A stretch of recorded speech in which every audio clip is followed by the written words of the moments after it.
Like many of Pride's modern, lightweight mobility solutions, the GoGo Super Portable is designed to be just that. It folds and unfolds in a matter of seconds for convenient transport and storage, and we'll show you just how easy that process is in this edition of Mastering Mobility. First, I'm going to demonstrate in real time just how quick this process goes, and then we'll take it step by step.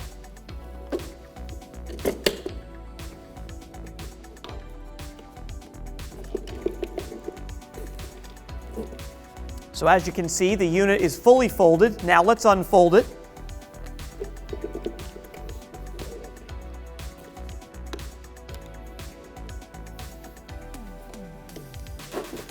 And just like that, you're ready to ride again, but now let's slow it down.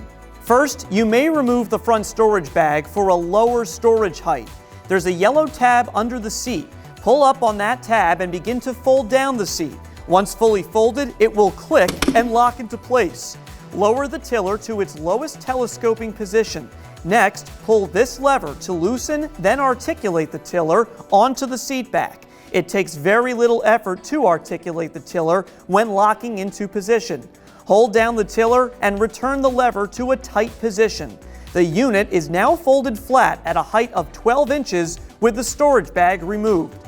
To unfold, simply reverse the process. Loosen the lever on the tiller and return it to an upright position, tightening the lever once you've reached your desired depth. Then pull up on the yellow tab under the seat and return the seat to its original position. It will lock into place, and that's all it takes. As you can see, the GoGo Super Portable is designed with convenience in mind. It weighs just 41.6 pounds without the battery and delivers the same excellence in performance mobility that you've come to expect from GoGo. Click the link in the description to learn more at pridemobility.com.